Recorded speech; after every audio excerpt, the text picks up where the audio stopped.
Class 10-এর মেয়েরা গত সপ্তাহের অনলাইন ভূগোল ক্লাসে আমরা বায়ুপ্রবাহের শ্রেণীবিভাগ সম্পর্কে পড়া শুরু করেছিলাম। তো সেই দিনের ক্লাসে আমরা নিয়ত বায়ুপ্রবাহ কী এবং এই নিয়ত বায়ুপ্রবাহের কী শ্রেণীবিভাগ রয়েছে, তাদের কী বৈশিষ্ট্য রয়েছে, উৎপত্তি এবং প্রভাব সম্পর্কে কিন্তু আমরা বিশদে আলোচনা করেছিলাম।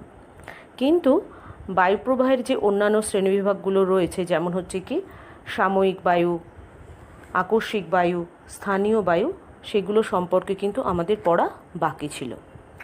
তো আজকে আমরা যে বায়ুপ্রবাহটা সম্পর্কে পড়া শুরু করব সেটা হচ্ছে কি সাময়িক বায়ুপ্রবাহ। তো এই সাময়িক বায়ুপ্রবাহ কি সেটা সম্পর্কে বিশদে আলোচনা করার আগে আমাদেরকে প্রথমে এই সাময়িক বায়ুপ্রবাহের সংজ্ঞাটা সম্পর্কে জেনে নিতে হবে। তো যে সমস্ত বায়ুপ্রবাহ সারা বছর প্রবাহিত না হয়ে কোনো দিনের বা বছরের নির্দিষ্ট সময়ে কোনো নির্দিষ্ট স্থানে প্রবাহিত হয়, তখন সেই সমস্ত বায়ুপ্রবাহকে আমরা কি বলে থাকি? সাময়িক বায়ুপ্রবাহ বা পিরিয়ডিক্যাল উইন্ড বলে থাকি। তো মৌসুমি বায়ু, স্থলবায়ু আর সমুদ্র বায়ু হচ্ছে এই ধরনের সাময়িক বায়ুপ্রবাহের উদাহরণ। তো এই বায়ুপ্রবাহ কিভাবে সৃষ্টি হয়?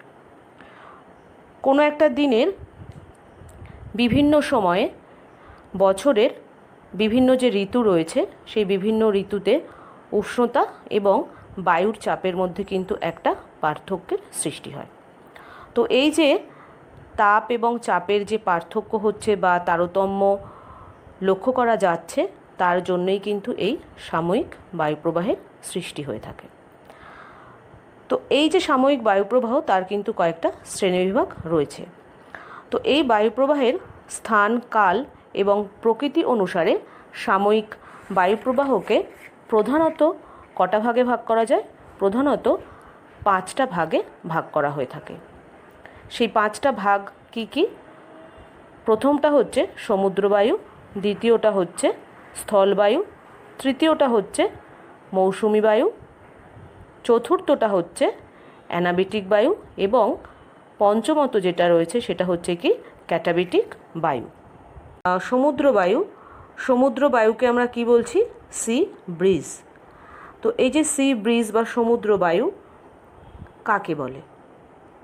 সমুদ্র থেকে স্থলভাগের দিকে যে বায়ু প্রবাহিত হচ্ছে তাকেই আমরা কি বলছি? সমুদ্র বায়ু। কিভাবে উৎপত্তি হচ্ছে এই বায়ুপ্রবাহের? দিনের বেলা সূর্যের তাপে স্থলভাগ জলভাগের তুলনায় কি হচ্ছে? দ্রুত উষ্ণ হয়ে উঠছে। তখন কি হচ্ছে? স্থলভাগের উষ্ণ বায়ু প্রসারিত এবং হালকা হয়ে কি হবে? উপরের দিকে উঠে যাবে এবং উপরের দিকে উঠে গেলে সেই জায়গাটায় যে বায়ুচাপের সৃষ্টি হবে সেটা কি হবে? নিম্নচাপ। তো অপর দিকে কি হচ্ছে? সমুদ্রের জল স্থলভাগের তুলনায় শীতল হওয়ায় সেখানে কি হবে? উচ্চচাপের সৃষ্টি করবে। এর ফলে দিনের বেলা সমুদ্রের উচ্চচাপ থেকে স্থলভাগের যে নিম্নচাপ সৃষ্টি হয়েছিল, সেই নিম্নচাপের দিকে অপেক্ষাকৃত কোন বায়ু ছুটে আসবে?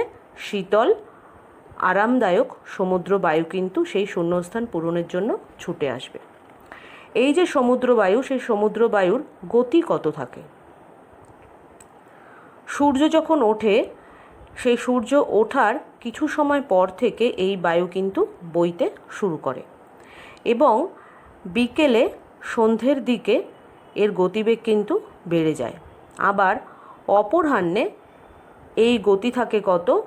15 থেকে 25 কিলোমিটার পর্যন্ত। কোন কোন অঞ্চলে এই বায়ু সাধারণত প্রবাহিত হয়ে থাকে? উপকূল থেকে অভ্যন্তরে প্রায় 150 কিলোমিটার পর্যন্ত এই বায়ুর কিন্তু প্রভাব লক্ষ্য করা যায়। এই যে বায়ু সমুদ্র থেকে আসছে এবং তার জন্য এই বায়ুর প্রকৃতি কেমন হচ্ছে? জলীয় বাষ্পপূর্ণ হয়ে থাকছে। এই বায়ুর প্রভাবে স্থলভাগে কি হচ্ছে? বৃষ্টি হচ্ছে এবং উপকূল সংলগ্ন অঞ্চলের উষ্ণতা কি হচ্ছে? কমে যাচ্ছে। আর জলবায়ু কি প্রকৃতির হচ্ছে? জলবায়ু হচ্ছে সমভাবাপন্ন প্রকৃতির। এবার আমরা যে বায়ুপ্রবাহ নিয়ে আলোচনা করব সেটা হচ্ছে কি স্থলবায়ু, যাকে আমরা ইংরেজিতে কি বলে থাকি ল্যান্ড ব্রিজ। তো এই স্থলবায়ু বলতে কি বোঝায়? খুব সহজেই এটা আমরা বলতে পারি যে স্থলভাগ থেকে সমুদ্রের দিকে যে বায়ু প্রবাহিত হচ্ছে তাকেই আমরা কি বলছি স্থলবায়ু। এই বায়ু কিভাবে উৎপত্তি লাভ করেছে? সন্ধ্যার পর থেকে কি হয়, স্থলভাগ ক্রমাগত তাপ বিকিরণ করে এবং দ্রুত তাপ বিকিরণ করে কি হয়, শীতল হতে শুরু করে। রাত্রির দৈর্ঘ্য বৃদ্ধির সঙ্গে সঙ্গে স্থলভাগ এইভাবে যখন দ্রুত শীতল হয় এবং সেখানে তখন কী চাপের সৃষ্টি হবে, উচ্চ চাপের সৃষ্টি হবে। অন্যদিকে কি হয়, জলভাগ কিন্তু স্থলভাগের মতো ততটা দ্রুত শীতল হতে পারে না। ফলে রাত্রিবেলায় সমুদ্রের উপরে যে বায়ু রয়েছে বা যে বায়ুমণ্ডল রয়েছে সেই বায়ুমণ্ডলে নিম্নচাপ এবং স্থলভাগের উপরকার যে বায়ুমণ্ডল রয়েছে সেখানে উচ্চচাপ বিরাজ করে। এই কারণেই কিন্তু মধ্যরাত্রি থেকে ভোরবেলা পর্যন্ত স্থলভাগ থেকে সমুদ্রের দিকে যে বায়ু প্রবাহিত হয় তাকেই আমরা কি বলছি স্থলবায়ু বা ল্যান্ড ব্রিজ। এই যে বায়ু, এই বায়ুর গতিবেগ ভোরবেলা বেড়ে যায়। আর বায়ুর যে প্রকৃতি, সেই বায়ুর প্রকৃতি কেমন থাকে, যেহেতু এটা স্থলভাগ থেকে আসছে তো সেই কারণে এই বায়ুর প্রকৃতি হয় শুষ্ক। আর এই বায়ুর প্রভাব কিন্তু সমুদ্র বায়ুর মতো নয়, কেবলমাত্র মৎস্যজীবীদের মাছ ধরতে কিন্তু এই বায়ুপ্রবাহ সাহায্য করে থাকে। এবার পরবর্তী যে সাময়িক বায়ু সম্পর্কে আমরা আলোচনা করব সেটা হচ্ছে কি মৌসুমি বায়ু বা মনসুন উইন্ড। তো তোমরা এটা অনেক ছোটোবেলাতেই জেনেছো যে আরবি শব্দ মৌসিম বা মালয়ী শব্দ মনসিন থেকে মৌসুমি শব্দের উৎপত্তি হয়েছে, যার অর্থ হলো কি ঋতু। তো ঋতু অনুসারে এই বায়ু প্রবাহিত হয় বলেই কিন্তু এই রকম নামকরণ করা হয়েছে। তো খ্রিস্টীয় প্রথম শতাব্দীতে মিশরীয় নাবিক হিলপাস মৌসুমি বায়ু আবিষ্কার করেছিলেন। মে জুন মাসে উত্তর গোলার্ধে অবস্থিত দক্ষিণ পূর্ব এশিয়ার স্থলভাগ যখন প্রচণ্ড উত্তপ্ত হয়ে ওঠে তখন ওই স্থানের বায়ু কী হয়, উষ্ণ এবং হালকা হয়ে উপরের দিকে উঠে যায় এবং সেখানে যে বায়ুচাপের সৃষ্টি হয় সেটা কি হয়, একটা গভীর নিম্নচাপের সৃষ্টি হয়।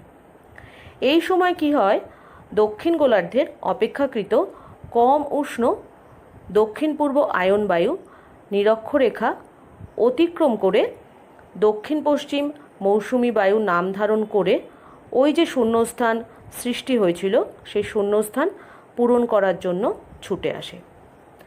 প্রবাহ পথে জলভাগের উপর দিয়ে এই বায়ু আসে বলে এই বায়ুতে কি থাকে, জলীয় বাষ্পের পরিমাণ যথেষ্ট বেশি পরিমাণে থাকে এবং জলীয় বাষ্পের আধিক্য থাকার জন্যেই কিন্তু এই বায়ুর দ্বারা প্রচুর বৃষ্টিপাত হয়। অন্যদিকে ডিসেম্বর জানুয়ারি মাসে দক্ষিণ গোলার্ধের জলভাগ যখন উত্তপ্ত হয়ে ওঠে তখন উত্তর গোলার্ধের স্থলভাগ থেকে এই বায়ু দক্ষিণ গোলার্ধের দিকে প্রবাহিত হয়। তবে কি হয়, এই বায়ুতে জলীয় বাষ্প কিন্তু তেমন থাকে না, তাই জলীয় বাষ্প না থাকার কারণে এই বায়ুর দ্বারা কিন্তু বৃষ্টিপাত হয় না। এই যে মৌসুমি বায়ু, সেই মৌসুমি বায়ুকে কটা ভাগে ভাগ করা যাচ্ছে, দুটো ভাগে ভাগ করা যাচ্ছে। কি কি? একটা হচ্ছে গ্রীষ্মকালীন মৌসুমি বায়ু আর একটা হচ্ছে শীতকালীন মৌসুমি বায়ু। তো এই যে গ্রীষ্মকালীন মৌসুমি বায়ু সেটা কি? তো গ্রীষ্মকালে মহাদেশের অভ্যন্তরভাগ সূর্যের তাপে কী হয়, দ্রুত উত্তপ্ত হয়ে ওঠে এবং সেখানে গভীর নিম্নচাপের সৃষ্টি হয়। এই সময় কি হয়, ভারত মহাসাগরের জল তুলনামূলক ঠান্ডা থাকার জন্য সেখানে কি হবে, উচ্চচাপ বিরাজ করবে। ফলে দক্ষিণে ভারত মহাসাগর থেকে জলীয় বাষ্পপূর্ণ বায়ু দক্ষিণ পশ্চিম দিক থেকে কোথায় প্রবেশ করবে, ভারতে প্রবেশ করবে। একে আমরা কি বলছি, গ্রীষ্মকালীন মৌসুমি বায়ু। জলভাগের উপর দিয়ে এই বায়ু আসে বলে এই বায়ুতে কি থাকছে, যথেষ্ট পরিমাণে জলীয় বাষ্প থাকছে এবং স্থলভাগে এই বায়ুর দ্বারা কিন্তু যথেষ্ট বৃষ্টিপাতও হচ্ছে। এবার শীতকালীন যে মৌসুমি বায়ু, সেই বায়ু সম্পর্কে একটু বলি যে শীতকালে মহাদেশের অভ্যন্তরভাগে কম উষ্ণতার জন্য কি হয়, উচ্চচাপ বিরাজ করে। কিন্তু এই সময় ভারত মহাসাগরের জল অনেক বেশি উষ্ণ হওয়ায় সেখানে কি হয়, নিম্নচাপের সৃষ্টি হয়। এর ফলে শীতকালে স্থলভাগ থেকে ঠান্ডা বায়ু কি হচ্ছে, সমুদ্রের দিকে প্রবাহিত হচ্ছে। একেই আমরা কি বলছি, শীতকালীন মৌসুমি বায়ু। এই বায়ু স্থলভাগ থেকে প্রবাহিত হওয়ায় কি হচ্ছে, জলীয় বাষ্পহীন শুষ্ক প্রকৃতির হচ্ছে। তাই এই বায়ুর প্রভাবে কিন্তু তেমন বৃষ্টিপাত হচ্ছে না। তাহলে গ্রীষ্মকালীন যে মৌসুমি বায়ু, অর্থাৎ গ্রীষ্মকালে মৌসুমি বায়ুর যে শাখাটা ভারতবর্ষের উপর দিয়ে প্রবাহিত হয় তাকে আমরা কি বলছি, দক্ষিণ পশ্চিম মৌসুমি বায়ু, যেটা হচ্ছে প্রকৃতিতে কেমন, আর্দ্র। কারণ কি, এই দক্ষিণ পশ্চিম মৌসুমি বায়ুতে জলীয় বাষ্পের আধিক্য লক্ষ্য করা যায়। আর শীতকালীন যে মৌসুমি বায়ু, সেটাকে আমরা কী নামে অভিহিত করেছি, সেটাকে আমরা বলছি উত্তর পূর্ব মৌসুমি বায়ু। তো এই যে উত্তর পূর্ব মৌসুমি বায়ু, সেই বায়ুটার প্রকৃতি হচ্ছে কেমন, শুষ্ক প্রকৃতির। আর এই শুষ্ক প্রকৃতির হওয়ার জন্য এই বায়ুর দ্বারা কিন্তু বৃষ্টিপাত পরিলক্ষিত হয় না। আমাদের এখানে অর্থাৎ ভারতবর্ষে তোমরা লক্ষ্য করবে যে মূলত যে বৃষ্টিপাতগুলো হয় সেই বৃষ্টিপাতটা কিন্তু বর্ষাকালেই হয়ে থাকে এবং শীতকাল কিন্তু তুলনামূলক শুষ্ক থাকে। তো বর্ষাকালে যে বৃষ্টিপাতটা হচ্ছে সেই বৃষ্টিপাতটা কিন্তু এই দক্ষিণ পশ্চিম মৌসুমি বায়ুর দ্বারাই কিন্তু ঘটে থাকছে। এবার আমরা অ্যানাবেটিক বায়ু, যাকে আমরা বাংলায় বলছি কি উপত্যকা বায়ু, সেটা সম্পর্কে পড়ব। তো দিনের বেলায় সূর্যকিরণের প্রভাবে পর্বতের দুপাশের যে ঢাল রয়েছে সেই ঢালের উপরিভাগের বায়ু কি হচ্ছে, অধিক উষ্ণ হয়ে যাচ্ছে। কিন্তু উপত্যকার মধ্যবর্তী অংশের যে বায়ু রয়েছে সেই বায়ু কিন্তু ততটা উত্তপ্ত হতে পারছে না। এর ফলে সেখানকার বায়ুতে কি হচ্ছে, উচ্চচাপ বিরাজ করছে এবং এই বায়ু যখন শীতল হয়ে ভারী হচ্ছে তখন কি হবে, নিম্নগামী হবে এবং অন্যদিকে পর্বতের ঢাল বরাবর নিচের থেকে উপরের দিকে কি হবে, উষ্ণ বায়ু প্রবাহিত হবে। একেই আমরা কি বলছি, উপত্যকা বায়ু বা হচ্ছে অ্যানাবেটিক বায়ু। এরপরে রয়েছে কি পার্বত্য বায়ু, যাকে ইংরাজিতে আমরা কি বলি, ক্যাটাবেটিক বায়ু। তো এই যে পার্বত্য বায়ুটা, সেটা কিন্তু উপত্যকা বায়ুর পুরোপুরি বিপরীত। তো উপত্যকা বায়ু প্রবাহিত হয়েছিল কোন সময়, দিনের বেলায়, আর পার্বত্য বায়ু প্রবাহিত হচ্ছে কোন সময়, রাত্রিবেলায়। তো রাত্রিবেলায় পার্বত্য উপত্যকা অতি দ্রুত তাপ বিকিরণ করে কি হয়, শীতল হয় এবং তার ফলে ভারীও হয়ে যায়। এর ফলে পর্বতের ঢাল বেয়ে ওই ভারী উচ্চচাপের বায়ু নিচের দিকে নামতে শুরু করে। এর ফলে পর্বতের নিচের দিকে যে বায়ু রয়েছে উষ্ণ প্রকৃতির, সেই বায়ু উপরের দিকে চলে যেতে বাধ্য হয়। এই যে বায়ু এবং তার যে প্রবাহ, তাকেই আমরা কি বলছি, পার্বত্য বায়ু বা ক্যাটাবেটিক বায়ু। এবার পরবর্তী যে বায়ু প্রবাহ সম্পর্কে আমরা আলোচনা করব সেটা হচ্ছে কি আকস্মিক বায়ু। এই আকস্মিক বায়ুকে দু ভাগে ভাগ করা যায়। কি কি? ঘূর্ণবাত আর হচ্ছে প্রতীপ ঘূর্ণবাত। তো ঘূর্ণবাতকে আবার দুটো ভাগে ভাগ করা যাচ্ছে। কি কি? ক্রান্তীয় অঞ্চলের ঘূর্ণবাত আর হচ্ছে নাতিশীতোষ্ণ অঞ্চলের ঘূর্ণবাত। তো প্রথমে আমরা জেনে নিই এই যে আকস্মিক বায়ু, আকস্মিক বায়ু বলতে কি বোঝায়।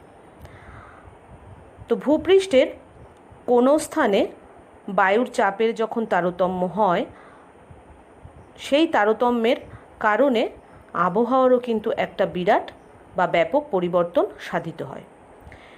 এই ব্যাপক পরিবর্তন যখন ঘটে তখন যেসব বায়ুপ্রবাহ হঠাৎ আবির্ভূত হয় এবং যখন এই বায়ুপ্রবাহ কিছুক্ষণ অবস্থানের পর আবার হঠাৎই অন্তর্হিত হয়ে যায়, তখনই তাকে আমরা কি বলছি? আকস্মিক বায়ু বা সাডেন উইন্ড বা অনিয়মিত বায়ু বা ইরেগুলার উইন্ড। এই আকস্মিক বায়ু বা সাডেন উইন্ড বায়ুচাপ বলয়কে কিন্তু অনুসরণ করে না এবং এদের আসা যাওয়ারও কিন্তু কোনো বাধা ধরা নিয়ম নেই। তো এই প্রবল গতিবেগ সম্পন্ন যে বায়ুপ্রবাহ তাকে ভাগে ভাগ করা যাচ্ছে? দুটো ভাগে কিন্তু ভাগ করা যাচ্ছে। কি কি? একটা হচ্ছে ঘূর্ণবাত আর একটা হচ্ছে প্রতীপ ঘূর্ণবাত। তো ঘূর্ণবাতকে আমরা ইংরেজিতে কি বলছি? সাইক্লোন বা নিম্নচাপজনিত বায়ুপ্রবাহ। তো এটা বলতে কি বোঝায় বা ঘূর্ণবাত কাকে বলে? তো পৃথিবী পৃষ্ঠের কোনো স্বল্প পরিসর স্থান হঠাৎ যদি খুব উত্তপ্ত হয়ে ওঠে, তখন ওই স্থানের বায়ু কী হবে? উষ্ণ এবং হালকা হয়ে যাবে এবং উষ্ণ এবং হালকা বায়ু কী হয়? তার প্রকৃতি অনুসারে উপরের দিকে উঠে যায় এবং সেখানে একটা গভীর নিম্নচাপ সৃষ্টি হয়। তখন কি হয়? চারিদিক থেকে শীতল ও ভারী বায়ু সেই যে নিম্নচাপ কেন্দ্রের সৃষ্টি হলো, সেই নিম্নচাপ কেন্দ্রের দিকে প্রবল বেগে কেমনভাবে ছুটে আসে? ঘূর্ণাকারে ছুটে আসে।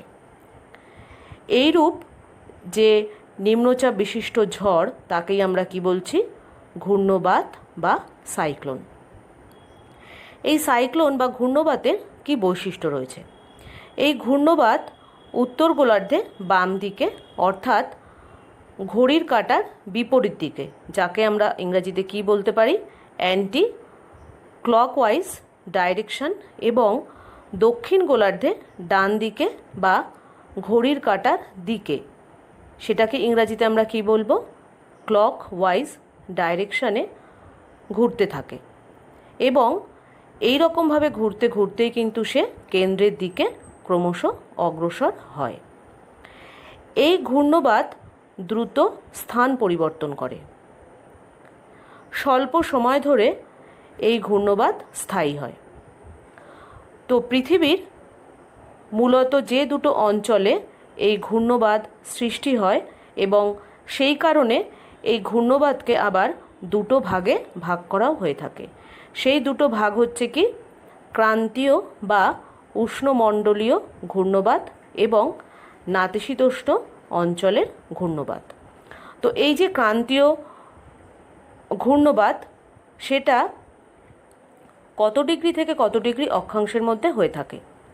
সাধারণত 5 থেকে 20 ডিগ্রি উত্তর এবং দক্ষিণ অক্ষাংশের মধ্যে উষ্ণ যে সমুদ্র বক্ষ রয়েছে সেখান থেকে এই বায়ুর উৎপত্তি হয় এবং ক্রান্তীয় অঞ্চলের মধ্যে এই বায়ু সীমাবদ্ধ থাকে বলে এই ঘূর্ণবাতকে কি বলা হচ্ছে? ক্রান্তীয় ঘূর্ণবাত বা ট্রপিক্যাল সাইক্লোন। এই যে বায়ু, এই বায়ুর গতিবেগ ঘন্টায় থাকে হচ্ছে 120 কিলোমিটারের বেশি। এই বায়ু কিভাবে সৃষ্টি হলো? নিরক্ষীয় অঞ্চলে যে বায়ুচাপ লক্ষ্য করা যায় সেটা হচ্ছে কি? নিম্নচাপ।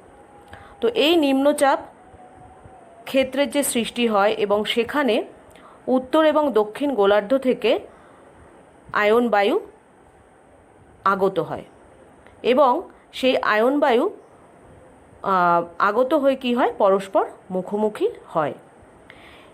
এই যে নিম্নচাপ ক্ষেত্র অনুকূল অবস্থায় আরও গভীর যখন হতে থাকে তখন এবং সমুদ্রবায়ুর বেগ যখন 17 নটের বেশি হয় তখন এই অঞ্চলে এই ক্রান্তীয় ঘূর্ণবাতের সৃষ্টি হয়। আবার ক্রান্তীয় অঞ্চলের সমুদ্রপৃষ্ঠের যে সুবিশাল ব্যাপ্তি বিপুল পরিমাণে উত্তাপ গ্রহণে কী হয়, একটা উল্লেখযোগ্য ভূমিকা গ্রহণ করে। যে বিশাল পরিমাণ যে সমুদ্রপৃষ্ঠ রয়েছে সে একটা বিপুল পরিমাণ সূর্যের তাপ গ্রহণ করতে পারে এবং এখানে জলভাগের উপর সূর্যরশ্মির যে পতনটা সেটা কিভাবে হয়, প্রায় লম্বভাবে পতিত হওয়ার জন্য পৃথিবীর যে প্রকৃত অ্যালবেডো তার পরিমাণ কিন্তু অনেক কম হয়।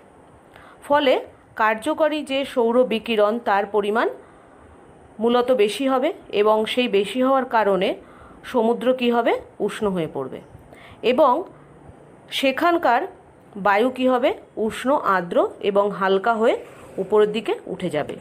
যখন এই বায়ু উপরের দিকে উঠছে তখন সেখানে কি হচ্ছে, একটা শূন্যস্থানের সৃষ্টি হচ্ছে এবং এই শূন্যস্থান সৃষ্টি হওয়ার জন্য সেখানে চারপাশের যে উচ্চচাপযুক্ত অঞ্চল রয়েছে সেই উচ্চচাপযুক্ত অঞ্চল থেকে শীতল বায়ু এখানে ছুটে আসবে এবং পৃথিবীর যে আবর্তন বেগ রয়েছে সেই আবর্তন বেগের কারণে বেঁকে গিয়ে ঘূর্ণবাতের সৃষ্টি করবে।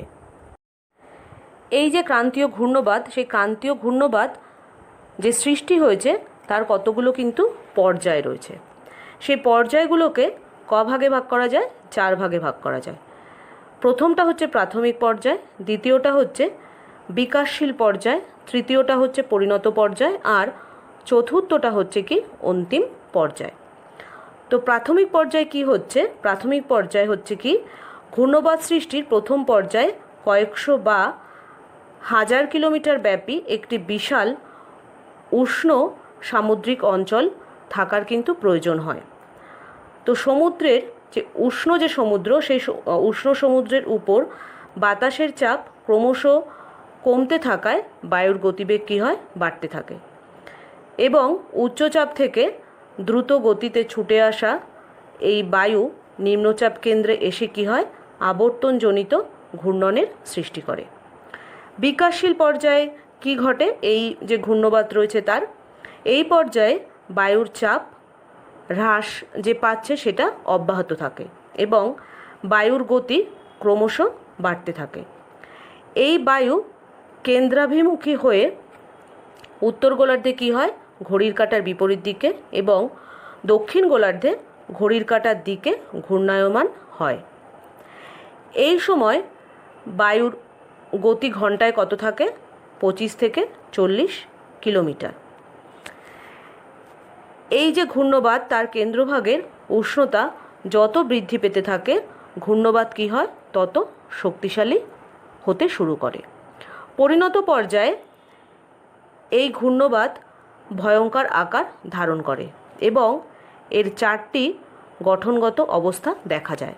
সেই 4টে যে গঠনগত অবস্থা সেগুলো কী কী, প্রথমটা হলো ঘূর্ণবাতের কেন্দ্রমূলে একটি শান্ত অঞ্চল সৃষ্টি হয়। একে আমরা কি বলে থাকি, ঘূর্ণবাতের চক্ষু বা আই অফ সাইক্লোন। এর যে ব্যাস সেই ব্যাস থাকে কত, 10 থেকে 30 কিলোমিটার পর্যন্ত এবং এই অঞ্চলে বাতাসের গতি খুব কম থাকে এবং আকাশ কেমন থাকে, প্রায় মেঘমুক্ত থাকে। দ্বিতীয় যে গঠনগত অবস্থা সেখানে কি হয়, ঘূর্ণবাতের যে চক্ষু তার চারিদিক ঘিরে 90 কিলোমিটার বা তারও বেশি গতিবেগ সম্পন্ন বিক্ষুব্ধ যে বায়ু সেই বায়ু কিন্তু প্রবাহিত হয়। এই অঞ্চলের বিস্তার কতটা থাকে, এই অঞ্চলের বিস্তার থাকে প্রায় 50 থেকে 150 কিলোমিটার। এখানে বায়ুর চাপ দ্রুত হ্রাস পেতে থাকে এবং ঝোড়ো বাতাসের সঙ্গে প্রবল বৃষ্টিও শুরু হতে লক্ষ্য করা যায়। তৃতীয় যে গঠনগত পর্যায় সেই অংশে বাতাস কি হয়, বাতাস অপেক্ষাকৃত কম শক্তিশালী হয়। আর যে চতুর্থ গঠনগত অবস্থা সেই অবস্থায় ঘূর্ণাবাতের সীমান্ত অংশ সবচেয়ে দুর্বল প্রকৃতির হয়। এই যে চারটে গঠনগত অবস্থা, তার মধ্যে যেটা আমি বললাম ঘূর্ণাবাতের চক্ষু বা আই অফ সাইক্লোন, এটা কিন্তু পরীক্ষায় শর্ট কোশ্চেনের জন্য কিন্তু খুবই গুরুত্বপূর্ণ, এবং এই ঘূর্ণাবাতের যে চক্ষু তার বৈশিষ্ট্যও কিন্তু পরীক্ষায় এসে থাকে। এরপরে ঘূর্ণাবাতের যে পর্যায় এবং তার যে শেষ পর্যায় রয়েছে, অর্থাৎ অন্তিম পর্যায়ে কি হয়, ঘূর্ণিঝড় যখন সমুদ্রবক্ষ অতিক্রম করে স্থলভাগে প্রবেশ করে তখন স্থলভাগের সঙ্গে অবিরাম ঘর্ষণ হয় এবং উষ্ণ সমুদ্রবক্ষ থেকে জলীয় বাষ্প ও লিনতাপ সরবরাহের অভাব লক্ষ্য করা যায়, এবং এই অভাবের জন্য ঘূর্ণিঝড়ের যে শক্তি সেই শক্তি ক্রমশ হ্রাস পেতে থাকে এবং ঘূর্ণবাত ক্রমশ কী হয়, স্তিমিত হয়ে পড়ে, অর্থাৎ ঘূর্ণবাতের যে শক্তি রয়েছে সেই শক্তি ক্রমশ কমে যেতে লক্ষ্য করা যায়। আমরা ঘূর্ণবাতের প্রথম শ্রেণীবিভাগ সম্পর্কে জানলাম, অর্থাৎ ক্রান্তীয় ঘূর্ণবাত সম্পর্কে জানলাম। তো ঘূর্ণবাতের আর একটা তো শ্রেণীবিভাগ রয়েছে, তাই না? তো সেটা কি, নাতিশীতোষ্ণ ঘূর্ণবাত, বা যাকে আমরা ইংরেজিতে কি বলে থাকি, টেম্পারেট সাইক্লোন। তো এই যে নাতিশীতোষ্ণ ঘূর্ণবাত কত ডিগ্রি থেকে কত ডিগ্রি অক্ষাংশের মধ্যে লক্ষ্য করা যাচ্ছে? তো উভয় গোলার্ধে 25 ডিগ্রি থেকে 60 ডিগ্রি অক্ষাংশের মধ্যে কিন্তু এই ঘূর্ণবাত লক্ষ্য করা যাচ্ছে।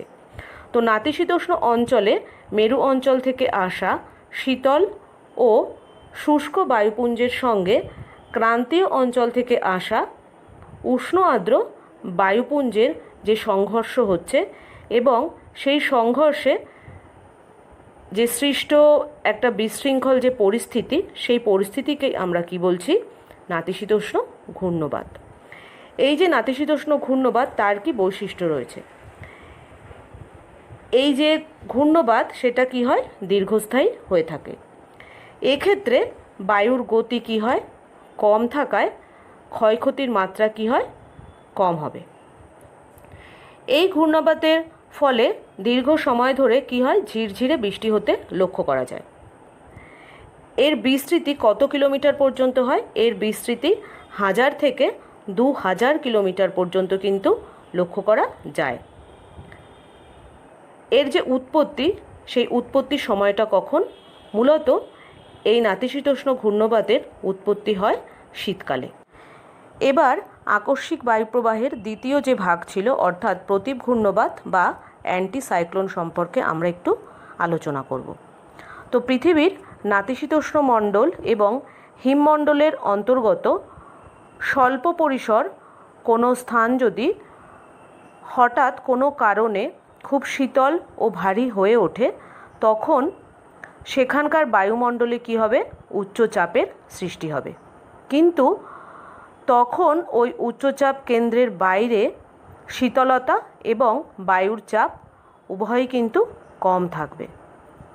ফলে কি হবে, ওই উচ্চচাপ কেন্দ্র থেকে শীতল এবং শুষ্ক বায়ু চারদিকের যে নিম্নচাপ যুক্ত অঞ্চল রয়েছে, সেই নিম্নচাপযুক্ত অঞ্চলের অভিমুখে কুণ্ডলী আকারে প্রবাহিত হবে। এইরূপ যে বহির্মুখী এবং অধোগামী যে ঘূর্ণি বায়ু, তাকেই আমরা কি বলছি, প্রতীপ ঘূর্ণবাত বা অ্যান্টি সাইক্লোন। তো এই প্রতীপ ঘূর্ণবাতের কি বৈশিষ্ট্য রয়েছে? এই বায়ুপ্রবাহ ঘূর্ণপ্রবাহ ঘূর্ণবাতের বিপরীত দিকে, অর্থাৎ উত্তর গোলার্ধে ডান দিকে এবং দক্ষিণ গোলার্ধে বাম দিকে বেঁকে প্রবাহিত হয়, এবং এই যে প্রবাহের ধরন সেটা কিভাবে হচ্ছে, কুণ্ডলী আকারে ঘুরতে ঘুরতে কিন্তু প্রবাহিত হচ্ছে। প্রতীপ ঘূর্ণবাতের আগমনে আবহাওয়া কেমন থাকে? আবহাওয়া বেশ মনোরম হয়ে থাকে। আকাশ কেমন থাকে? আকাশ থাকে পরিষ্কার, মেঘমুক্ত এবং রৌদ্র করোজ্জ্বল। বায়ুপ্রবাহের শেষ যে ভাগ ছিল সেটা কি ছিল? সেটা ছিল স্থানীয় বায়ু। তো স্থানীয় বায়ু বলতে কি বোঝায়? স্থানীয়ভাবে সৃষ্ট উচ্চচাপ যুক্ত অঞ্চল থেকে নিম্নচাপযুক্ত অঞ্চলের দিকে যে বায়ুগুলো প্রবাহিত হয় তাকেই আমরা কি বলছি? স্থানীয় বায়ু। তো এই যে স্থানীয় বায়ু, সেই স্থানীয় বায়ুগুলোর কিন্তু কিছু বৈশিষ্ট্য রয়েছে। তো স্থানীয় বায়ু সাধারণত কোনো পর্বত বা মরুভূমি থেকে উৎপত্তি লাভ করে। যে অঞ্চল দিয়ে এই বায়ুগুলো প্রবাহিত হচ্ছে সেই অঞ্চলের নাম অনুসারেই কিন্তু এদের নামকরণ করা হয়, অর্থাৎ প্রবাহিত অঞ্চলের মেনেই কিন্তু এই বায়ুর নামকরণ করা হয়ে থাকে। নির্দিষ্ট এলাকার মধ্যে কিন্তু এই বায়ু প্রবাহিত হয়। স্থানীয় বায়ু প্রবাহকে, এই স্থানীয় আবহাওয়াকে এই যে বায়ু, সেই বায়ু কিন্তু বিশেষভাবে প্রভাবিত করে। এই যে বায়ু অর্থাৎ স্থানীয় বায়ু, তার প্রকৃতি অনুসারে একে কিন্তু দুটো ভাগে ভাগ করা যায়। সেই ভাগগুলোর মধ্যে দুটো ভাগ কী কী? উষ্ণ স্থানীয় বায়ু আর হচ্ছে শীতল স্থানীয় বায়ু। তো উষ্ণ স্থানীয় বায়ুগুলোর মধ্যে যেগুলো অত্যন্ত গুরুত্বপূর্ণ সেগুলো হচ্ছে কী কী? লু, ফন, চিনুক, সিরক্কো, হারমাটান, খামসিন, আঁধি প্রভৃতি। আর শীতল যে স্থানীয় বায়ুগুলো রয়েছে তার মধ্যে গুরুত্বপূর্ণ কী কী রয়েছে? মিস্ট্রাল, বোরা, পম্পেরো, ব্লিজার্ড, জোন্ডা প্রভৃতি। এবার আমরা কয়েকটা স্থানীয় বায়ু সম্পর্কে সংক্ষেপে আলোচনা করব। তাহলে প্রথমে আলোচনা করা যাক উষ্ণ স্থানীয় বায়ুগুলো সম্পর্কে। তো প্রথম যে বায়ু সম্পর্কে আমরা আলোচনা করব সেটা হচ্ছে কি? চিনুক। তো চিনুক বায়ুকে আমরা কি বলে থাকি? তুষার ভক্ষক বায়ু কিন্তু বলে থাকি। এই বায়ু রকি পর্বত, কানাডা এবং উত্তর আমেরিকা মহাদেশে উৎপত্তি হতে লক্ষ্য করা যায়। রকি পর্বতের পূর্ব ঢাল থেকে পাদদেশীয় সমভূমির উপর প্রায় কয়েকশো কিলোমিটার পর্যন্ত কিন্তু এই বায়ু প্রবাহিত হয়। এই বায়ুর প্রকৃতি হচ্ছে কেমন? উষ্ণ প্রকৃতির। শুষ্ক ও কম আর্দ্রতা এই বায়ুর একটা অন্যতম বৈশিষ্ট্য। মাত্র 20 মিনিটের মধ্যে কোনো স্থানের উষ্ণতা এই বায়ুর দ্বারা প্রায় 21 ডিগ্রি সেলসিয়াস কিন্তু বেড়ে যেতে পারে। শীতের শেষে এবং বসন্তের শুরুতে এই বায়ু মূলত প্রবাহিত হয়। এই বায়ুর দ্বারা, এই বায়ু যেহেতু উষ্ণ এবং শুষ্ক, তো এই উষ্ণ শুষ্ক চিনুক বায়ুর প্রভাবে শীতকালে রকি পর্বতের যে পাদদেশীয় অঞ্চল রয়েছে সেই পাদদেশীয় অঞ্চল কি হয়? বরফমুক্ত হয়ে যায়। এবং বরফ যখন গলে যায় বা বরফ এই বায়ুর দ্বারা গলিয়ে দেয় বলে রেড ইন্ডিয়ানরা এই বায়ুর নাম কি দিয়েছেন? তুষার ভক্ষক বা স্নো ইটার। এবং এই বরফ গলে যাওয়ার কারণে কিন্তু এখানে যে প্রেইরি তৃণভূমি রয়েছে সেই প্রেইরি তৃণভূমিতে কি হচ্ছে? পশুপালন করা সম্ভব হচ্ছে। এরপরে পরবর্তী যে উষ্ণ বায়ু সম্পর্কে আলোচনা করব সেটা হচ্ছে কি? ফন। ফন বায়ু মূলত আল্পস পর্বত এবং জার্মানির রাইন উপত্যকা এবং ইউরোপ মহাদেশে উৎপত্তি লাভ করে থাকে। আল্পস পর্বতের উত্তর ঢাল বেয়ে নিচের দিকে যখন এই বায়ু নেমে আসে এবং মধ্য ইউরোপের সমভূমির মধ্য দিয়ে এই বায়ু প্রবাহিত হয়। এই ফন বায়ু, যেটা একটা গুরুত্বপূর্ণ স্থানীয় বায়ু, তার উষ্ণতা কত থাকে? 10 থেকে 20 ডিগ্রি সেলসিয়াস হয়ে থাকে। এই বায়ুর প্রকৃতি কেমন হয়? শুষ্ক প্রকৃতির হবে। আর খুব কম সময়ের মধ্যে কোনো স্থানের উষ্ণতা কিন্তু এই বায়ুও বাড়িয়ে দিতে পারে। এই ফন বায়ু নিম্নগামী যখন হয় তখন কি হয়? লিনতাপ ত্যাগ করে। এবং লিনতাপ যখন ত্যাগ করে তার ফলে উষ্ণতা বৃদ্ধি করে এবং বরফ গলিয়ে দিতে সাহায্য করে। নাতিশীতোষ্ণ যে অঞ্চল রয়েছে সেই অঞ্চলে এই বায়ুর দ্বারা দাবানল কিন্তু সৃষ্টি হতে পারে। বিভিন্ন প্রকার রোগের প্রাদুর্ভাবও কিন্তু ঘটে থাকে। আর জলবায়ুর যে প্রকৃতি এই বায়ুর দ্বারা হয়ে থাকে সেটা হচ্ছে কিন্তু খুব অস্বস্তিকর। এবার আমরা সিরক্কো বায়ু সম্পর্কে একটুখানি জেনে নিই। তো সিরক্কো কিন্তু একটা উষ্ণ স্থানীয় বায়ু। উৎপত্তি লাভ করে কোথায়? সাহারা মরুভূমি, লিবিয়া এবং আফ্রিকা মহাদেশে। আফ্রিকার উত্তরে অবস্থিত লিবিয়ার সাহারা মরুভূমি থেকে উৎপত্তি লাভ করে ভূমধ্যসাগর অতিক্রম করে ইউরোপ মহাদেশের দক্ষিণ প্রান্তে এসে এই বায়ু পৌঁছয়, অর্থাৎ এটাই হলো এই বায়ুর প্রবাহপথ। এই বায়ুটা উষ্ণ প্রকৃতির এবং স্থানীয় বায়ু।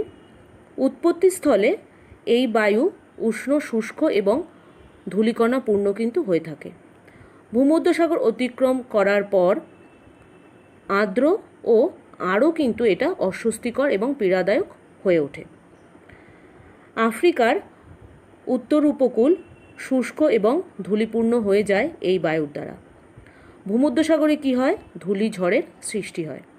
আর ইউরোপের যে দক্ষিণ প্রান্ত, সেই দক্ষিণ প্রান্তে আর্দ্র, শীতল এবং মনোরম একটা আবহাওয়ার সৃষ্টি হয় এই সিরোক্ষ বায়ুর দ্বারা। এরপরে যে উষ্ণ বায়ু সম্পর্কে আমরা আলোচনা করব সেটা হচ্ছে কি খামসিন। তো খামসিন বায়ু কোথায় উৎপত্তি লাভ করে? এই বায়ু উৎপত্তি লাভ করে সাহারা মরুভূমি, মিশর প্রজাতন্ত্র এবং আফ্রিকা মহাদেশে। মিশরের উপর দিয়েই এই বায়ু মূলত প্রবাহিত হয়। এই বায়ুর কি বৈশিষ্ট্য রয়েছে? এই বায়ু প্রচণ্ড উষ্ণ, শুষ্ক প্রকৃতির হয় এবং প্রচুর পরিমাণে ধূলিকণা পূর্ণ হয় বলে এই বায়ুর দ্বারা কিন্তু দৃশ্যমানতা যথেষ্ট হ্রাস পায়।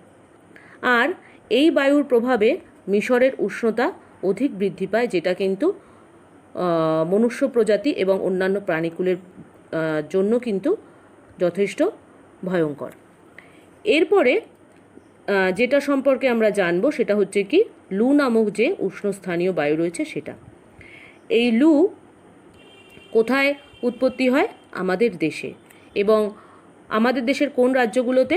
পাঞ্জাব, হরিয়ানা, রাজস্থান এবং বিহার এবং উত্তরপ্রদেশে। কি বৈশিষ্ট্য রয়েছে? গ্রীষ্মকালে এই উষ্ণ শুষ্ক বায়ু প্রবাহিত হয় এবং এই বায়ুর উষ্ণতা কত থাকে? 45 ডিগ্রি থেকে 48 ডিগ্রি সেলসিয়াস।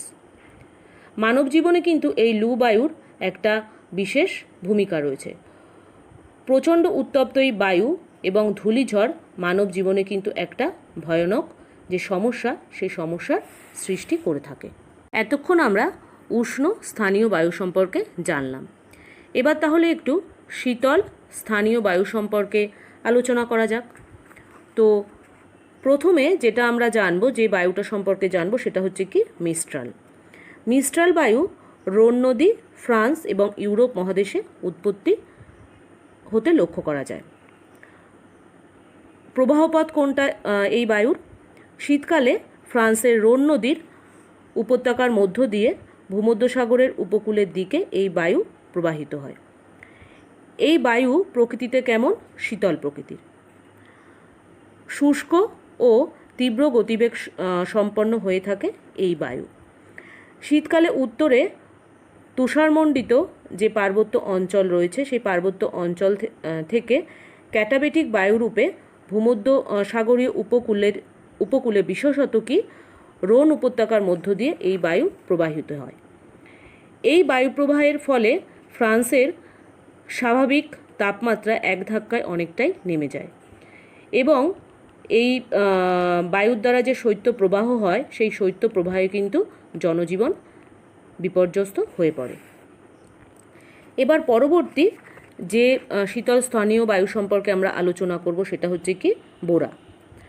বোরা মূলত আল্পস পর্বত, অ্যাড্রিয়াটিক সাগরের উপকূলবর্তী অঞ্চল এবং ইউরোপ মহাদেশে উৎপত্তি হয়ে থাকে। আল্পস পর্বতের দক্ষিণ ঢাল থেকে নিম্নগামী হয় এই বায়ু এবং অ্যাড্রিয়াটিক উপসাগরের উপকূলবর্তী অঞ্চলের উপর দিয়ে এই বায়ুকে প্রবাহিত হতে লক্ষ্য করা যায়। এই বায়ু শীতল প্রকৃতির এবং শীতকালেই কিন্তু এই বায়ু প্রবাহিত হয়। দ্রুত গতিবেগ সম্পন্ন এই যে বায়ু কখনো ঘন্টায় 160 কিলোমিটার বেগে প্রবাহিত হয়ে থাকে। তো ইউরোপ মহাদেশের দক্ষিণ প্রান্তের যে দেশগুলো রয়েছে, সেই দেশসমূহে তীব্র শৈত্যপ্রবাহের সৃষ্টি হয় বা সৃষ্টি করে এই বায়ু। অতিরিক্ত যে ঠান্ডা, সেই ঠান্ডার জন্য কিন্তু স্বাভাবিক যে জনজীবন, সেই জনজীবন কিন্তু বিঘ্নিত হয়ে যায়। এবার আমরা যে বায়ুপ্রবাহ সম্পর্কে জানবো সেটা হচ্ছে কি পম্পেরো। পম্পেরোও কিন্তু একটা শীতল স্থানীয় বায়ু। এই বায়ু আন্দিজ পর্বত, আর্জেন্টিনা এবং দক্ষিণ আমেরিকা যে মহাদেশ রয়েছে সেখানে উৎপত্তি লাভ করে থাকে। এই বায়ুর প্রবাহপথ কোনটা?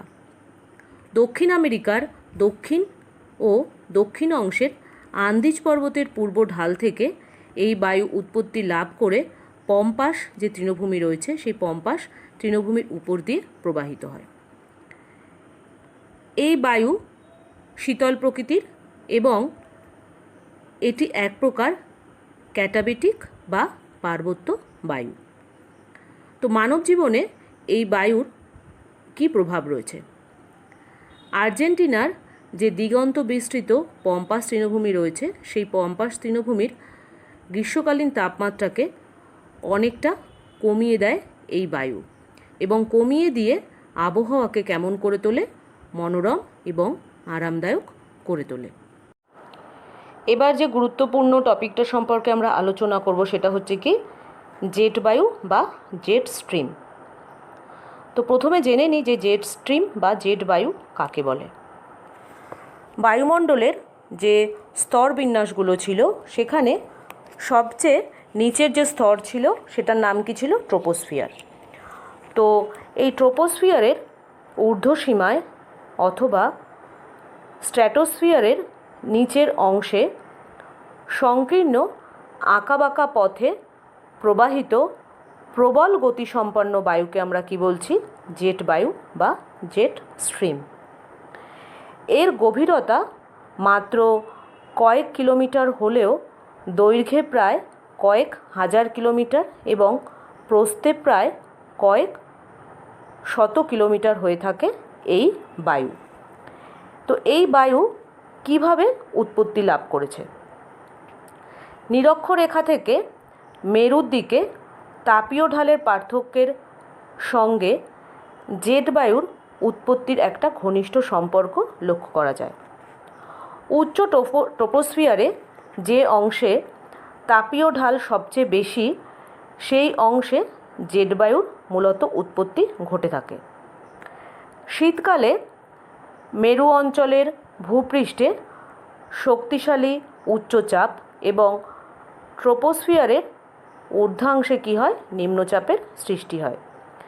এর ফলে মেরু অঞ্চলে পশ্চিম থেকে পূর্ব দিকে প্রবাহিত শক্তিশালী ঘূর্ণিবায়ুর সৃষ্টি হয়ে থাকে। এই বায়ু যখন নিরক্ষরেখার দিকে আঁকাবাঁকা পথে অগ্রসর হয় তখন তা জেট বায়ুতে পরিণত হয়। এছাড়া উপক্রান্তীয় অঞ্চলের ট্রোপোস্ফিয়ারের ঊর্ধ্বাংশে দুটো ভিন্নধর্মী যে বায়ুপুঞ্জ, সেই দুটো ভিন্নধর্মী বায়ুপুঞ্জের মিলনে তাপীয় ঢালের যে পার্থক্য হয় সেই পার্থক্যের পরিমাণ যত বেশি হবে তার ফলেও কিন্তু এই জেট বায়ুর উৎপত্তি ঘটবে। এই যে জেট বায়ু, তার একটা জীবনচক্র রয়েছে, অর্থাৎ জেট বায়ু প্রবাহের জীবনচক্র। এই জীবনচক্রকে 4 ভাগে ভাগ করা যায়: প্রথম পর্যায়, দ্বিতীয় পর্যায়, তৃতীয় পর্যায় ও চতুর্থ পর্যায়। তো প্রথম পর্যায়ে কি হয়? এই পর্যায়ে জেট বায়ু মেরু অঞ্চলের নিকটবর্তী অংশে অবস্থান করে এবং পশ্চিম থেকে পূর্ব দিকে প্রবাহিত হয়। এর উত্তরে শীতল মেরুবায়ু এবং দক্ষিণে মৃদু উষ্ণ বায়ু অবস্থান করে। এই সময় উত্তর দক্ষিণে বায়ুচাপের ঢাল কেমন থাকে? অধিক থাকে। নিম্ন ও উচ্চ অক্ষাংশের মধ্যে বায়ুপুঞ্জের বিনিময় হয় না বললেই চলে। জেট বায়ুর গতিবেগ অত্যন্ত বেশি থাকে বলে এই যে পর্যায় তাকে কি বলা হয়? High zonal index. দ্বিতীয় পর্যায়ে জেট বায়ু তরঙ্গে পরিবর্তিত হয়। কোন তরঙ্গে পরিবর্তিত হয়? রসবি তরঙ্গে পরিবর্তিত হয় এবং নিরক্ষরেখার দিকে ক্রমশ সম্প্রসারিত হতে থাকে। এর ফলে শীতল মেরুবায়ু দক্ষিণে এবং ক্রান্তীয় উষ্ণ বায়ু উত্তরে স্থানান্তরিত হয়। এই পর্যায়ে জেট বায়ুর গতিবেগ ঘন্টায় কত থাকে? 161 থেকে 241 কিলোমিটার পর্যন্ত কিন্তু হয়ে থাকে। তৃতীয় পর্যায়ে জেট বায়ু প্রবাহের বক্রতা আরও বৃদ্ধি পায় এবং তা প্রায় নিরক্ষরেখার নিকটে অর্থাৎ 15 থেকে 20 ডিগ্রি অক্ষাংশের মধ্যে চলে আসে। এর ফলে কি হয়?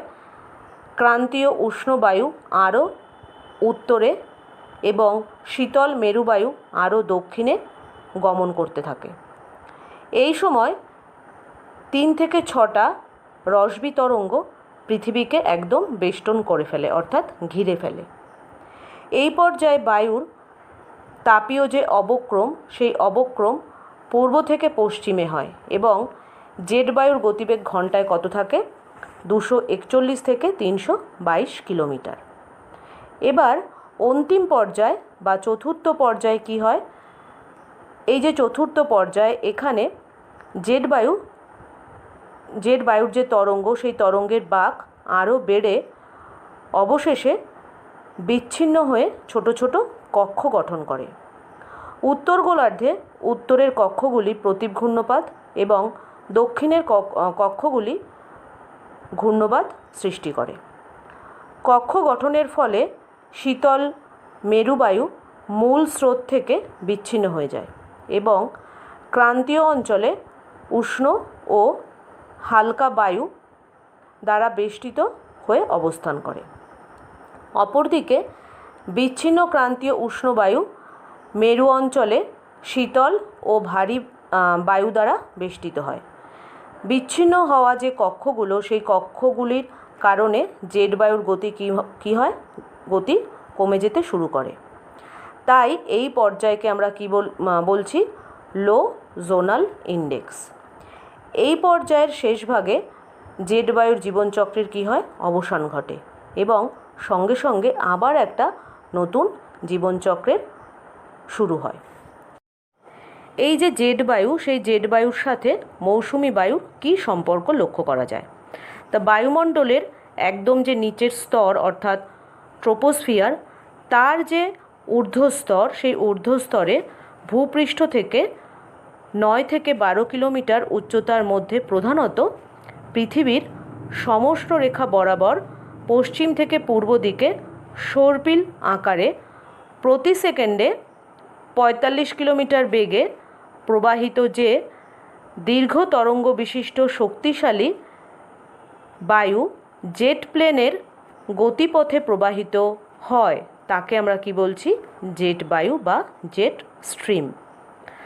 আবহবিদ পিটারসন কি বলেন? পিটারসন বলেন jet stream almost entirely thermal wind and its strength is proportional to the temperature contrast through the whole layer below।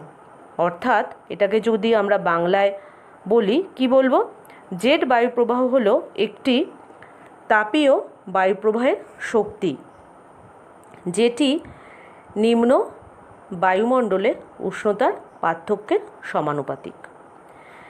এবার জেনে নেওয়া যাক যে মৌসুমি বায়ুর সাথে এই বায়ুর কী সম্পর্ক রয়েছে। মৌসুমি বায়ুর উপর ক্রান্তীয় জেট বায়ুর বিশেষ প্রভাব লক্ষ্য করা যায়।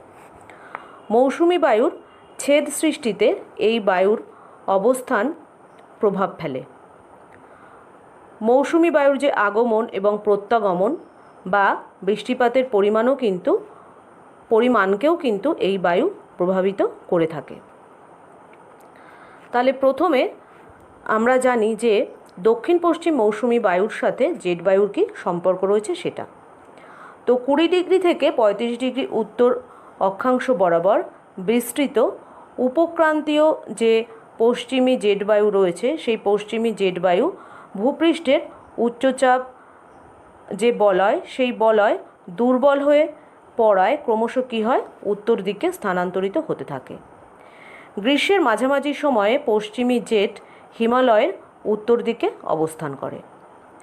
এই সময় আবার কি হয়? তিব্বতের যে মালভূমি রয়েছে তিব্বতের মালভূমি অঞ্চলে তীব্র তাপে গভীর নিম্নচাপ যদি সৃষ্টি হয়, সেই নিম্নচাপ সৃষ্টি হলে 13 ডিগ্রি থেকে 14 ডিগ্রি উত্তর অক্ষাংশ বরাবর ক্রান্তীয় পূবালি জেট ভারতে প্রবেশ করে এবং 14 থেকে 16 কিলোমিটার উচ্চতায় তখন অবস্থান করে। পূবালি জেট কিউমুলো নিম্বাস যে মেঘ রয়েছে সেই মেঘের সঞ্চার ঘটিয়ে তিব্বতের মালভূমি অঞ্চলে কী করবে? প্রচুর পরিমাণে বজ্র বিদ্যুৎ সহ বৃষ্টিপাত ঘটাবে। পূবালি জেট ক্রমশ এগিয়ে গিয়ে ভারত মহাসাগরে সৃষ্ট উচ্চচাপ কেন্দ্রের নিকটে গিয়ে অবস্থান করে, যা জলীয় বাষ্পপূর্ণ দক্ষিণ পশ্চিম মৌসুমি বায়ুকে ভারতে প্রবেশ করতে বিপুলভাবে সাহায্য করে। তো এই পূবালি জেট বায়ুপ্রবাহই মৌসুমি বিস্ফোরণ ঘটাতেও কিন্তু সাহায্য করছে। অর্থাৎ কি বলতে পারি, ক্রান্তীয় পূবালি জেট বায়ুপ্রবাহের সঙ্গে গ্রীষ্মকালীন যে দক্ষিণ পশ্চিম মৌসুমি বায়ু রয়েছে তার একটা অত্যন্ত ঘনিষ্ঠ এবং ওতপ্রোত সম্পর্ক রয়েছে। এবার আমরা জেনে নিই যে উত্তর পূর্ব মৌসুমি বায়ুর সাথে জেট বায়ুপ্রবাহের কী সম্পর্ক রয়েছে। তো নিম্ন বায়ুমণ্ডলে পূবালি জেট বায়ুর প্রভাব থাকলেও ঊর্ধ্ব ট্রপোস্ফিয়ারে পশ্চিমা বায়ুর প্রভাব থাকে, যা শীতকালীন পশ্চিমী ঝামেলা, যাকে আমরা কি বলে থাকি, ওয়েস্টার্ন ডিস্টারবেন্সকে কী করে? নিয়ন্ত্রণ করে। তো পশ্চিমী জেট বায়ু ঘূর্ণবাতগুলিকে অধিক সক্রিয় করে তোলে এবং উত্তর পশ্চিম ভারতে ঘূর্ণ বৃষ্টিপাত ঘটায়। রসবি যে তরঙ্গ, সেই তরঙ্গের প্রভাবে দক্ষিণ ভারতসহ পশ্চিমবঙ্গ ও বাংলাদেশের ঊর্ধ্ব ট্রপোস্ফিয়ারে ঘূর্ণিঝড়সহ বিক্ষিপ্ত বৃষ্টিপাত দেখা যায়, যাকে আমরা কি বলে থাকি? প্রাক মৌসুমি বৃষ্টিপাত বা প্রি মনসুন রেইনফল। তাহলে আমরা কিন্তু দুটো মৌসুমি বায়ুর যে দুটো ভাগ রয়েছে, অর্থাৎ দক্ষিণ পশ্চিম মৌসুমি বায়ু এবং উত্তর পূর্ব যে মৌসুমি বায়ু, সেই বায়ুর সাথে জেট বায়ুর কী সম্পর্ক রয়েছে সেটা সম্পর্কে কিন্তু আলোচনা করলাম। আশা করি তোমরা সবাই এটা বুঝতে পেরেছো।